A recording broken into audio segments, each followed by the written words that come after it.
Welcome back to the Football Manager Save here on the ChesnoidPlays YouTube channel. We're continually streaming on Twitch and YouTube, so do find the links in the description if you're interested in joining us to see all of the behind the scenes of what so far has been a really good start to the season.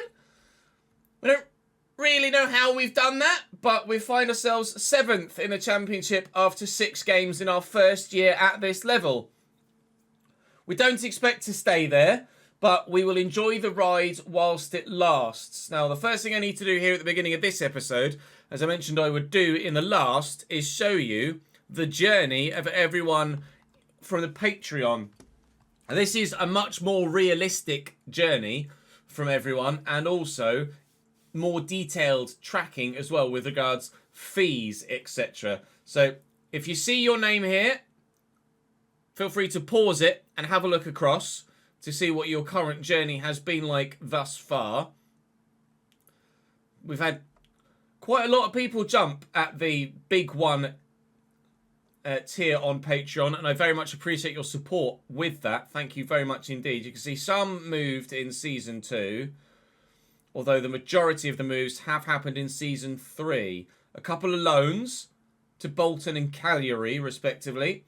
And the biggest transfer fee garnered from anyone so far in this save, Patreon-wise, is Liam, who's gone from Doncaster to Leicester for £14.75 million. A lot of £3 million moves, some 2.4s, 2.3s, a couple of 7s, a couple of 1-point-somethings. There was a 700 grand in there as well.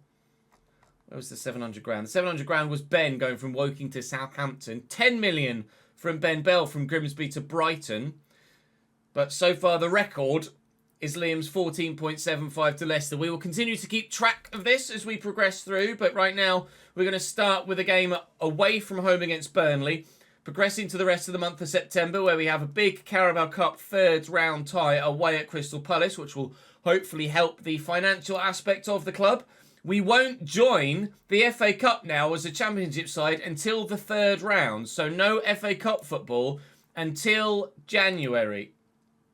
Meaning that any financial gain or loss from that competition will be minimalised compared to the previous years if we go out immediately. But we're already in the third round, so we'll get a decent amount of prize money if we win that first third round game. All of the squad is now registered. I'll give you a quick rundown of the transfers I've done for those that might be interested that haven't seen any of the previous episodes. So our transfer history this season. Out, the main one out, that really funded all of our IMs, is Archie Mayer. He was our number one goalkeeper last year, signed for a free after he left Norwich. Was great. We sold him to Luton for 4.1 million. Not intentionally, or not purposefully, but they came in, he said I want to go, we let him for a sizable fee. We brought in Sam Byram for £36,000 from Leeds, 31-year-old fullback. We're very pleased to have done so. Started his career at Leeds, ended up back at Leeds in this save, and we picked him up dirt cheap. Initially came in as backup, but Harry Toffolo got injured, so he started every game so far this season. Other incomings include Casey Palmer on a free. Yeah, I know. Pretty mental. We've also gotten in Hwang Yu-jo on a free. Yeah, I know. Pretty mental. Although he's not been great so far. We've got Alfie Doy in on loan from Norwich, who looks solid. We've got Uriah JJ on loan from Norwich, who looks solid. Anthony Brianson in on a free as well. Yeah, I know. I don't really know how we've been able to pull off some of these signings. Liam Kelly joined as our biggest financial move of the save. Sonny Carey was 425, rising to 450. And Liam Kelly was 425 outright. So our joint biggest signing in terms of individual lump of sum. And he's come in and been all right. He's been good. Been an improvement on what we had after Archie Mayer left. Whether he's an improvement on Archie Mayer, I don't know. Time will tell. We signed Warren Caddy on a free. He's come in on an EGC because he couldn't get a work permit. So he's going to have to play a lot of football this year, and then we pray that he gets a work permit next year. But he has started well, so fingers are crossed. And then most recently, on deadline day, which was yesterday in-game, we signed Alexis Pitou on loan from Bordeaux as a winger for the rest of the season. And we got Antonio Foti as a player that can play basically anywhere in midfield for the rest of the season. He's come in from Frankfurt in Germany. So we're hoping that both of those players can provide good competition for positions in the first team and just in general play well when called upon. We've got a couple of weeks till the next game, so we'll plough on towards them. But we've got some good loan spells for a number of youngsters where hopefully they will perform well. And fingers crossed they'll come back growing and with an ever-increasing opportunity in the first team. We'll wait and see. We'll start with Burnley, though. Drop the video a like, subscribe to the channel. We've signed a new sports scientist, hooray, and then I'll see you against Burnley. We're about to play Burnley here now, away from home. They've not had a great start to the season, but they are still Burnley. And they do still have some very good players in there. Sander Berger's still playing, Manuel Benson, Zeki Amdouni's still there. Jack Stevens and Yannick Vestergaard at the back with some experience. We are under the cosh. But all season this year, it's just about can we stay up? And ultimately, if we're able to just pick up just enough points to stay in the league, then it's a positive, successful season. Danny! Thank you for subscribing with a Prime Gaming sub, mate. Oh, no! Oh, that's not necessarily how we wanted to start the day today. From our own free kick, he's kicked it straight to Kuipers. What did I butcher? Was it the Hugo! 2-0 Burnley. He scored early doors in the first half. He scores early doors in the second half. Lovely, wonderful, superb, fantastic. Hugo Kelpers makes it 2-0. And we said, I didn't understand why Burnley were where they were in the league. And we certainly expected, we got to go back! We certainly expected this to be a game that we lost. But Casey Palmer's just scored a worldie. It's his first ever goal for the club. And maybe there's a fight back on. Maybe. First time as well. He might take the deflection almost on the way through it. Regardless, don't matter. What a strike, son! Corner. Kirk delivers. We're up. It's down. We're up again. Shola. Shola! 2-2! We are level at Turf Moor! 2 goals that come not as a direct response or result from a set piece, but as part of the second phase of play. That was deflected as well. We don't care. We're level away from home. Get in. Now with 20 minutes left, we're going to give Harry Toffolo a bit of a run out. Do I make any other changes? I don't know. Let's bring Foti on for Caddy as well. We'll use him as an advanced playmaker. Supportive advanced playmaker, maybe. Oh, come on, lads. Unbelievable, Jeff. Alfie Doy's having an absolute shitter, apparently. Let's bring Hickway on as well, then. A bit more defensive experience in there. Hold on, lads. This would be a great point if we get it. 6 minutes added. 6 minutes played. A comeback point against Real Madrid. Against Real Madrid. Against Burnley. We're not quite at that stage of our Cambridge United career so far. Whew. A 2-2 draw at Turf Moor after going 2-0 down to take the point. Very happy. Next up, bottom of the table, Bristol Rovers back at home. I mean, and they're happy with the draw as well. Wow. 6 matches in a row without losing in the Championship. Not the start we thought we'd have. Willie Caballero is Bristol. That's the most Football Manager thing ever. Willie Caballero is manager of Bristol Rovers. Let's see if we can get a result then. At home against Bristol Rovers. A side that we've played 4 times, beaten 3, but have lost once. Giovanni Brown is still playing for them. Wow. Casey Palmer, free kick. What a save! Vitek, fingertip stuff. Unbelievable, Jeff. Harry Toffolo with the corner. I can't believe he saved that. I'd be intrigued to see actually where Faye went after we let him go. Casey Palmer. Lovely ball over the top to Warren Caddy!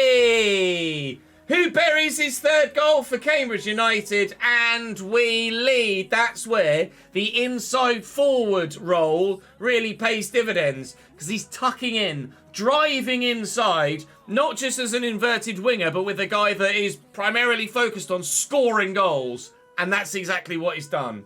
We are 1-0 up. Hopefully we can hold on to what we've got and maybe even add to it here, and then we certainly would make some changes at the end of the game. Shola has been sensational so far this season. Sets up Hwang Yu-jo, who I needed to start scoring goals at championship level, and maybe, even though it's against the side that are bottom of the table, that might spark him into life, we pray. 5 minutes added on, 5 minutes played.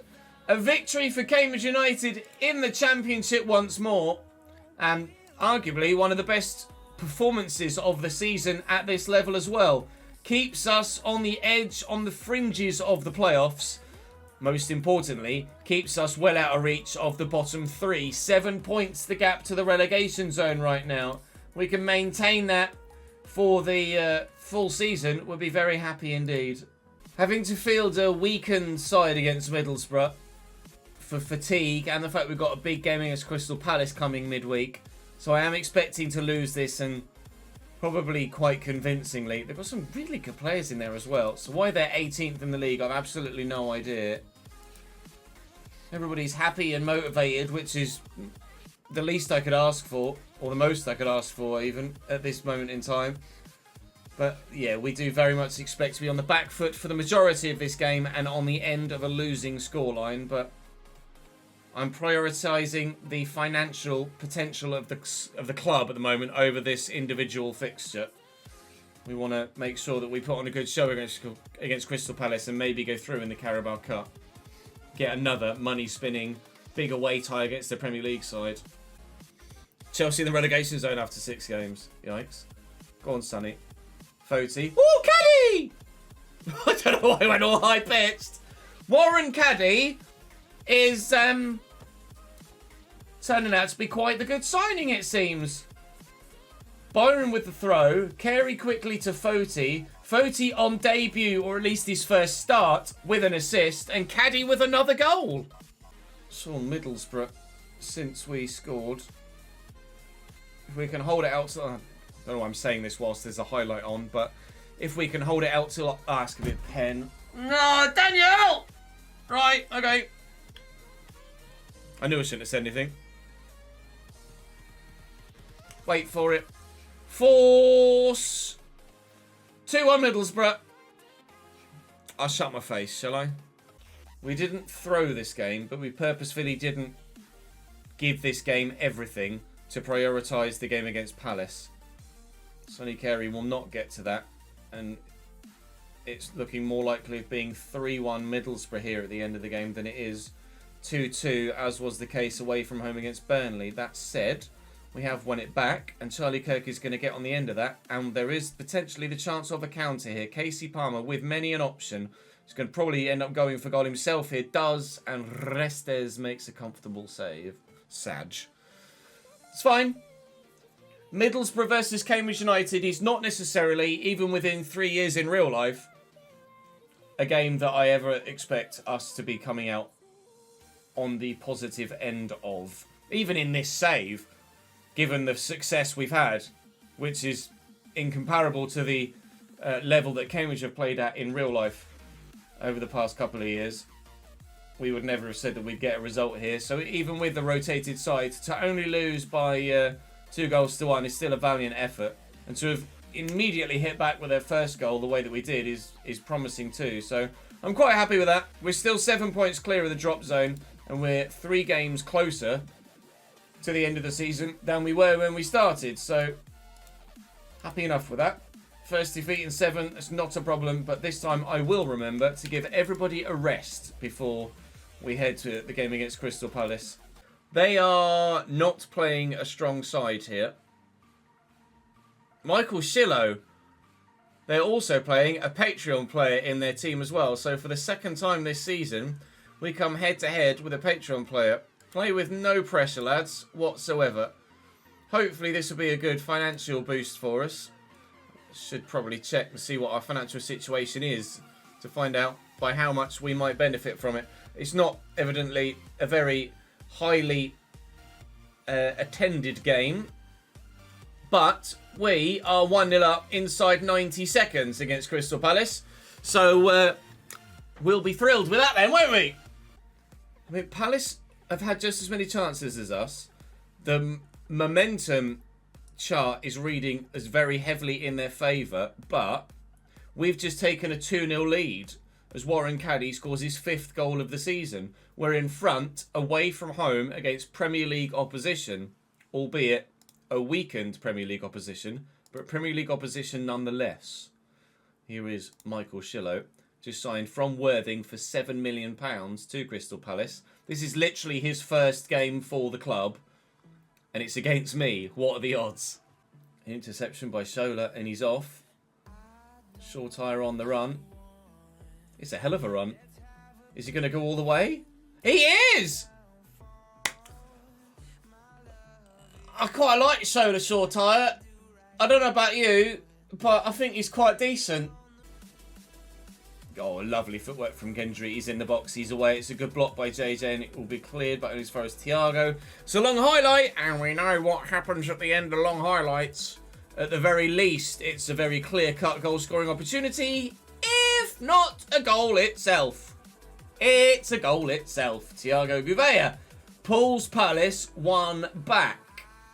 Casey Palmer in the box. Casey Palmer adds a 4th. I think it's safe to say, even though there's still a long way to go in the game, another goal inside 90 seconds of the kickoff of a half.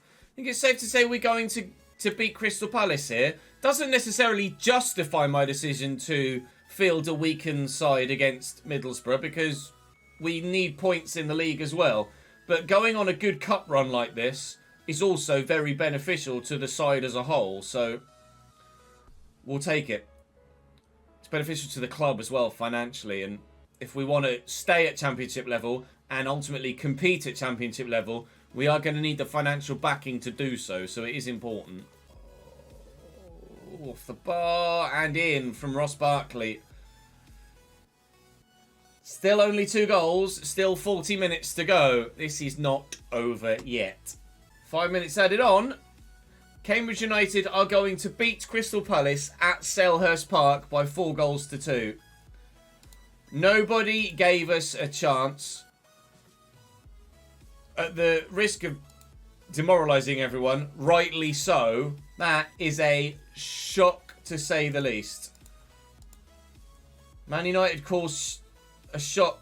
Really? How is Man United beating Liverpool a shock? Newly promoted Cambridge United are also through to the 4th round after a shocking Premier League outfit Crystal Palace. Hey! Crawley, Peterborough, Arsenal and Chelsea also won. If we get Borough in the next round, that would be banging, especially if we could beat them. That was pretty sensational, to be honest. Casey Palmer's goal was very, very good. Warren Caddy was very, very good as well. We are delighted with how things are going at Cambridge United right now. With Coventry in 3 days' time, but that will come in the next episode. So that will be all for this episode of the YouTube video. Thank you very much for watching. Do drop the video a like, subscribe to the channel to make sure you don't miss out on any more, and there will be more Football Manager on its way to you probably tomorrow morning as well, because that's when I'll have the next part out. And in that next part will be probably Coventry, Birmingham, Swansea and Sheffield United, I imagine. I'll see you then.